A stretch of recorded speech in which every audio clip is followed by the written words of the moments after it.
একটি দল ভোটে জেতার জন্য কিসের উপরে নির্ভর করবে? নিশ্চয়ই ভোটারের উপরে। এর বাইরে কি কি পদ্ধতি থাকতে পারে ভোটে জেতার জন্য?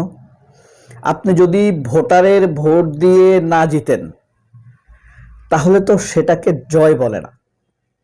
আচ্ছা, আপনাকে যদি একটা প্রশ্ন করি, ধরেন আপনার পছন্দের কয়েকজন প্রার্থীকে আপনি সংসদে দেখতে চান, যেই জিতুক, যে যেই দলই করুক, এরকম কয়েকজন প্রার্থীকে আপনার মনে আসে যে 10 জন, এই 20 জন সংসদে গেলে ভালো হবে, এই 50 জন গেলে সংসদটা সুন্দর হবে, গণতান্ত্রিক ডিসকাস হবে, মানুষ ভালো কিছু পাবে, দেশের উপকার হবে, এরকম কি আপনার পছন্দ আছে?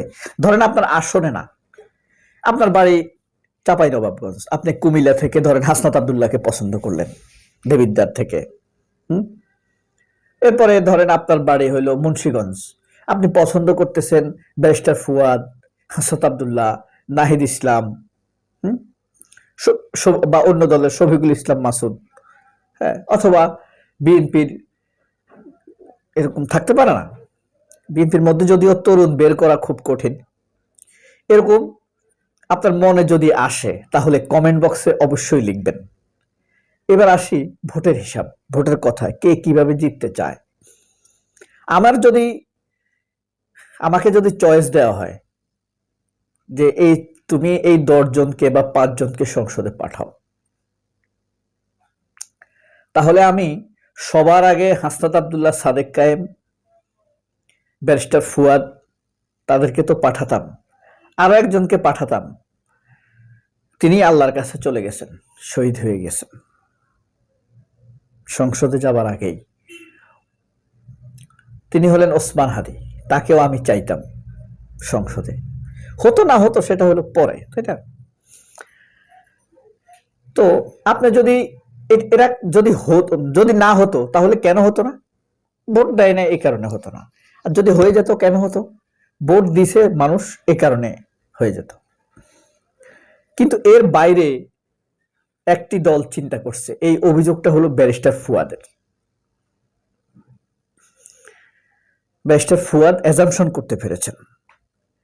ব্যারিস্টার ফুয়াদ দল মত নির্বিশেষে আমি মনে করি একজন ওয়াইজ, শুধু ওয়াইজ না, অনেক জ্ঞানী মানুষ আছে কিন্তু সাহসী না। অনেক সাহসী মানুষ আছে কিন্তু জ্ঞান নাই।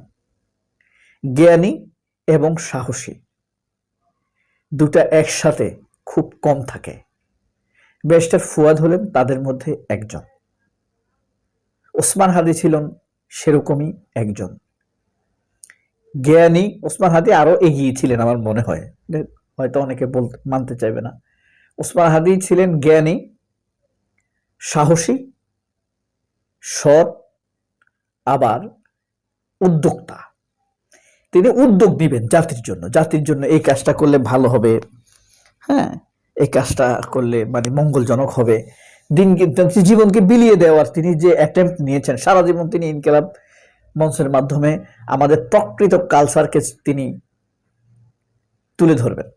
কালচার, ধর্ম না।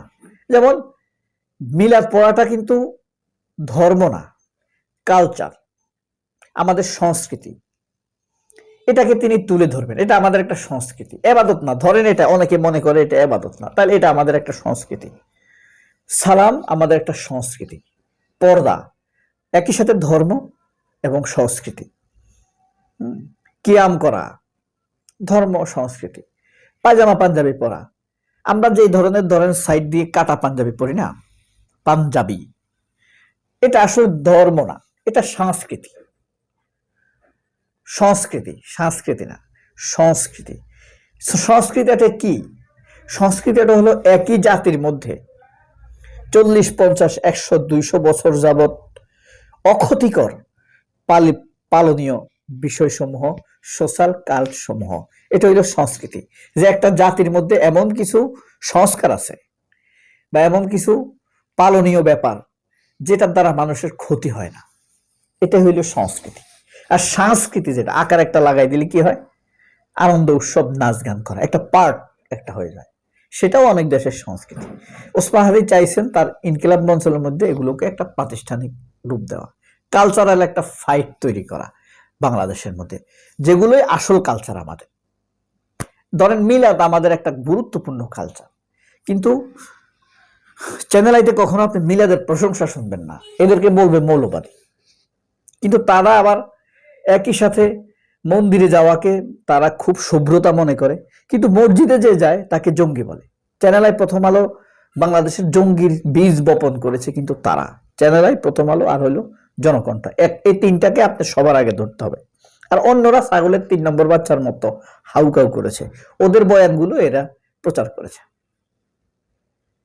তো এই সব ব্যাপারগুলো ব্যারিস্টার ফুয়াদেরা, আমাদের সাদেক কায়েম, তারপরে আপনার এই ওসমান হাদিরা, এরা ক্যাচ করে ফেলে কোন গতি, কে কোন কথাটা কেন বলে, কে হিস্ট্রির কোন পার্টটা কেন আনে, হিস্ট্রি কি দিয়ে কাকে কি ঘায়েল করতে চায়, স্বাধীনতার মুক্তিযুদ্ধের তথাকথিত উদ্দেশ্যটা কি, কেন মুক্তিযুদ্ধের ব্যাপারগুলো তারা সেটেল করে না। মুক্তিযুদ্ধের কথা বলে বলে সমাজের সবচেয়ে বড় অংশটাকে দাবিয়ে রাখতে চায় কারা, কি উদ্দেশ্যে, এই জিনিসগুলোই ব্যারিস্টার ফুয়াদেরা ধরে ফেলে। এই যে বিএনপি এখন ক্ষমতায় যেতে চায়, ভোটের উপরে ভরসা এখন তাদের কমে যাচ্ছে ক্রমেই। তারা কেন্দ্র দখল, অর্থ খরচ করা, পেশি শক্তি ব্যবহার করা, মানুষকে ভয় দেখানো। যেমন সর্বপ্রথমে তারা কি করবে, মানুষকে মিথ্যা প্রতিশ্রুতি দিবে, এই কার্ড সেই কার্ড, ক্ষমতায় গেলে এটা দিবে সেটা দিবে। শেখ হাসিনা 10 টাকার চাল যেমন দিছে, ঠিক একইভাবে তারা এটা যদি ফেল করে তাহলে মানুষকে ভয় দেখাবে। ভয় যদি কাজ না হয় তখন তারা পেশি শক্তির ব্যবহার করবে, উচ্ছেদ, ভয় দেখানো, গোলাগুলি, ছোলাছুলি এগুলা করবে। এটাও যদি কাজ না হয় তখন তারা কেন্দ্র দখল করবে। এই সবই আওয়ামী স্টাইল এবং ভারতের সমর্থিত স্টাইল। এই ফুয়াদ এমন একটি বক্তব্য দিয়েছেন। আমার একটা বিশ্বাস কি হয় জানেন, ফুয়াদ কিন্তু গণমানুষের ভোটে হয়ে যাবে, এমপি হয়ে যেতে পারে। আমি খুব দোয়া করি ফুয়াদ সংসদে যাক, খুব দোয়া করছিলাম সাদেক কায়েম যাক। সাদেক কায়েমকে তো নমিনেশন দেওয়া হয়নি, খুব চাইছিলাম ওসমান হাদি যাক, কিন্তু ওসমান হাদিকে আল্লাহ নিয়ে গেছে। সব আশা আসনের মানুষের পূরণ হয় না। ব্যারিস্টার ফুয়াদের জন্য কায়ে মনোবাক্যে দোয়া করবেন, যদি তাকে ভালোবাসেন, তার জন্য, তার কর্মকাণ্ডে, সততায়। এরকম সৎ, সাহসী, জ্ঞানী তরুণ খুবই বিরল, খুব বিরল, যারা বিপরীত মুখে কথা বলতে পারে।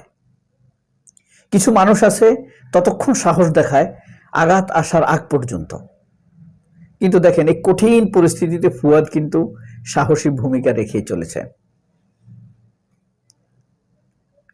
ফুয়াদদের কাছে সকল ষড়যন্ত্র ধরা খেয়ে যাবে, এই কারণে ফুয়াদরা সফল হোক আমি চাই।